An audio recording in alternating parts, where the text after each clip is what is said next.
What's up, guys? Today I'm going to review the MVB Industries ARC-Xti stock.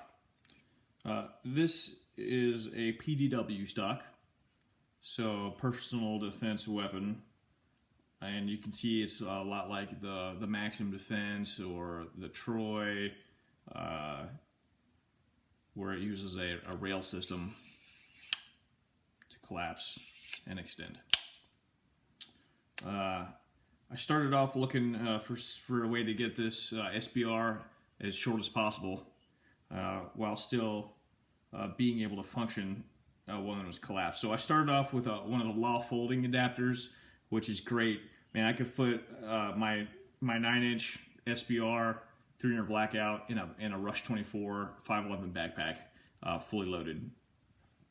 But as you guys may or may not know, with a law folder, you actually have to employ the stock. You actually have to unfold it and extend it fully, lock it in for you to be able to fire the weapon. So I'm looking for something that was still short, didn't add a lot of weight.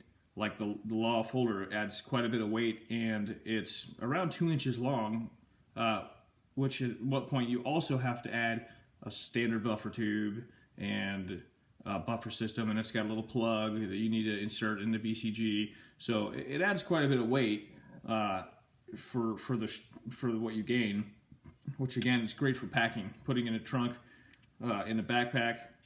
I mean, it was super short, but I wanted something I could employ quickly and not have to fidget with in order to use it. Like I said, it's a PDW. It's going to be my home defense 300 blackout SPR. So I'm going to review it today. There was a couple things, not a lot of info on this on the internet, so I figured I would give a crack at reviewing this thing. And so without further ado, let's get right into it. The first thing you'll notice about this thing when you take it out of the box is it is substantial. It's solid steel, the whole thing. This has titanium guide rods because this is the TI model. The other difference between the TI model and the regular one is this skeletonized bit right here. They shaved some of this off to reduce the weight of the overall piece, which it does. Titanium is about 40% lighter than steel, so those are some pretty good sized pieces of material here. So it does make a bit of a difference. 16 ounces in total. Which may sound like a lot. I mean, this is a lightweight build. I've got basically all V7 small parts in this thing, except for this forward controls design slide stop or bolt catch, and an AR gold trigger. And basically every small part in this thing is, including the screw to screw in the grip, is titanium. So it's a super lightweight build. So adding a 16 ounce, piece of kit on this thing is daunting at first. It's kind of defeating the purpose. But at the same time, I weighed all of my other stuff. Like I said, all small parts are V7 titanium. This is the V7 buffer tube. It's lithium, aluminum alloy. It's super light. Titanium castle nut and end plate from V7. It's all 40% lighter than anything stock. I know this is small; it doesn't really matter. But this is the buffer retaining pin that you don't need anymore with this system. So all of that stuff comes off. The spring and the buffer are negligible. The buffer is basically the same weight as a standard buffer, so that didn't really matter. And so there you have it. I mean, it all comes out to if you run a real lightweight stock. Something like a Magpul MOE stock or something, which is pretty minimal, you're looking at about 16 ounces total for everything. So the weight is actually not even an issue. You can go lighter, obviously, but you're going to give something up. So a couple things I did like about this stock were the fact that you can use your stock BCG with it. Now, a couple of the other companies, Troy, they make both types now, but you had to get a proprietary bolt carrier group that had like the buffer installed. It was like part of the BCG, and I didn't want any of that. I wanted to use a mil spec sized anyway BCG with this, and this allows you to do that. So here's some measurements on it. The length they give you on the sights, 4 7/8, and that's dead on. I mean, it's right there at 4 7/8. You can see it right below 5 inches, and that's compared to a standard length buffer tube as well. You can see if I were to screw in a standard buffer tube to it'd be about right there. You're looking at a couple inches shorter in the fully collapsed position. Now that's pretty cool considering there's a stock BCG in this thing. So that was a big sell for me. The operation of this thing is super simple too, and like I said, this thing's like bomb proof. It's a substantial piece of equipment. This pin right here, or this button, basically activates a cam, and it rotates this rail.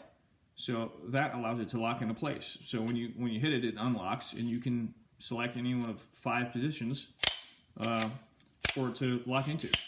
So pretty standard, and it's sturdy. I mean, you're not bending this thing or wiggling this thing or anything. And like I said, it had 5 positions that you could lock it into, and that's pretty cool. I figured I'd probably get comfortable using it in the fully extended position to actually employ it, which is easy enough to do one-handed. No big deal. There are a couple questions I had regarding this thing, and that one of them, which I thought was pretty important, was whether or not you could access the selector switch. And you can't really. That's the one flaw in this system that I found. We all know, in any type of stressful situation, your motor skills become gross only, basically. So your fine motor skills decrease, and you can overcome a lot of that with training, but I don't know how many people have actually been stress inoculated to the point where they're comfortable, they can operate smoothly when somebody kicks your door in while you're asleep. So if there was any complaint I would have, it's trying to activate this selector switch with this in the collapsed position. It is doable. You can do it, but this rail gets in your way completely, and you really have to get in there and select it to fire. So if it's extended, no problem. So that would be one negative that I would say about this. Whether or not you want to keep it collapsed and then try to employ it while you're setting up, that's going to be a training issue on your part. All right, the other thing I was concerned with was whether or not this thing would be difficult to break down and field strip. It's not. It's fairly easy. There's an additional step that you have to do that you wouldn't have to do on a stock buffer system, but that's the trade-off. It really is easy though. So this has to be extended again so you can get to the takedown pin. So the way this, I haven't showed you this yet, but the way this spring system works is it actually has multiple springs. It's got 2 springs, a fat, like almost stock diameter spring with a cup, and a smaller diameter spring that goes into the cup, and then you have this weighted buffer right here, which goes in here, and then this part that's sticking out actually winds up inside your BCG when it's employed in the firearm. So you don't have a retaining spring in here anymore, right? Because we took it out. You don't need it. So you just slide it in here. Push this button right here, which is basically like a bolt catch for your buffer. It's a buffer catch, and it stays in there. And this is relevant because that's how you break it down too. So we'll put this upper on real quick.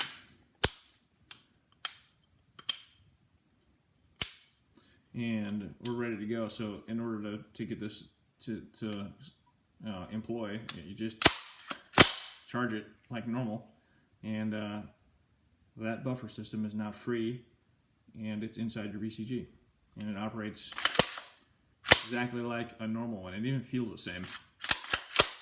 If anything, it's actually a little quieter. I don't hear that normal, like, grinding, sliding metal on metal sound that you would get from a stock buffer spring. So that's kind of an added benefit. Kind of cool. So to break this down, you do have to do that step because that buffer is inside your BCG. So you just do the same thing again. You charge it, hit the button on the bottom, and let it go. And now it's caught in there. Slide your bolt forward with your forward assist, or just use your finger if you're one of those slick guns that doesn't have a forward assist, and it's free to field strip, just like a normal buffered AR. So that's not bad at all. Charge, and it's ready to go. Bam. So installation on this thing is fairly straightforward. There's one little instruction sheet, and it's super easy.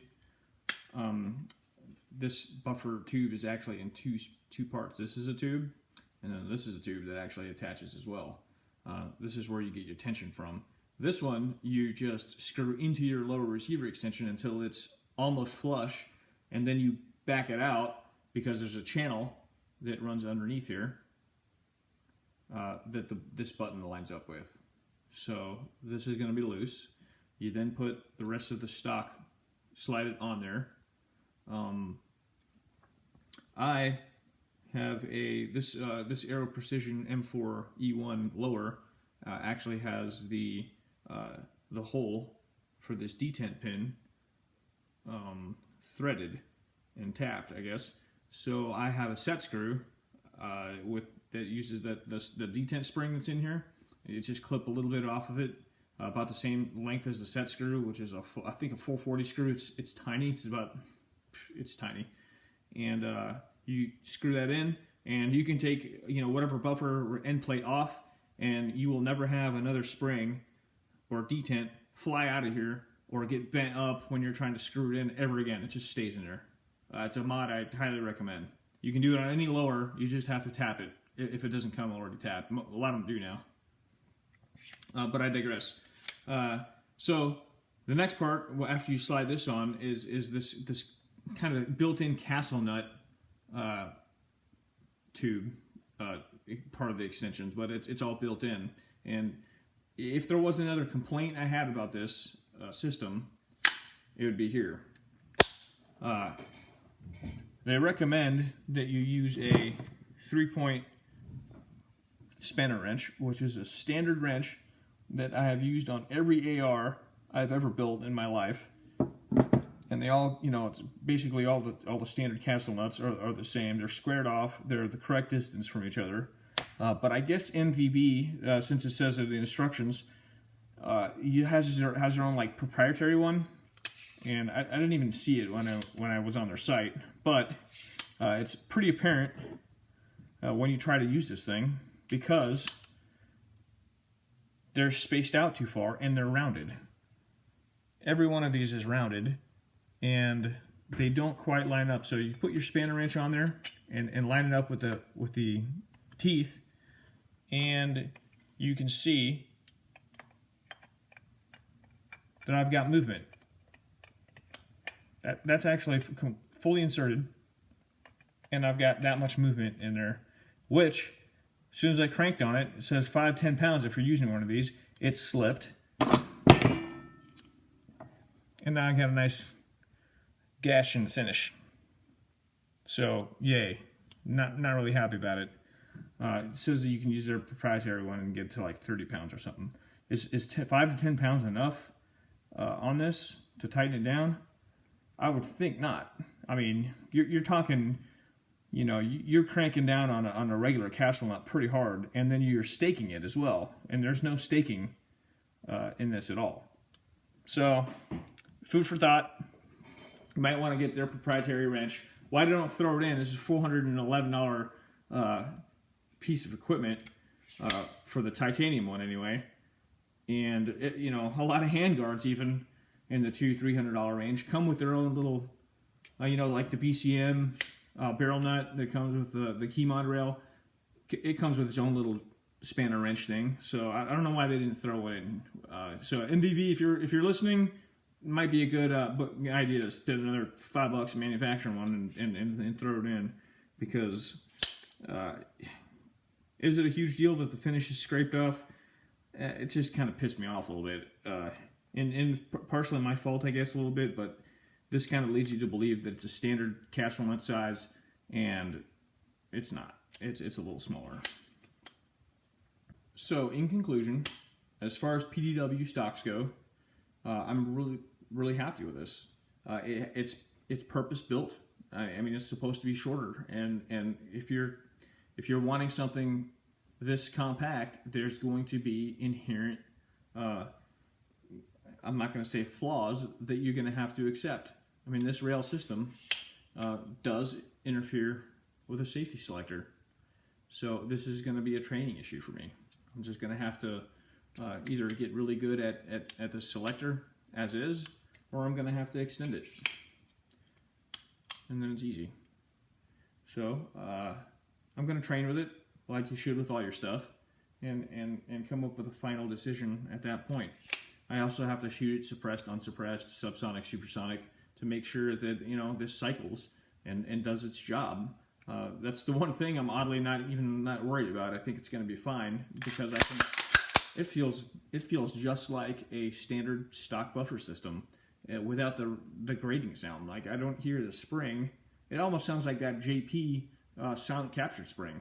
I don't hear that spring rubbing up on the tube, which is, you know, kind of a perk. If you ask me, it's pretty good. But I hope you enjoyed this. I hope it shed a little light on this particular stock, if you're looking for one, and why I went with it over the other ones. And you know, feel free to comment and ask questions, and I'll answer them if I can get to them. But thanks for watching.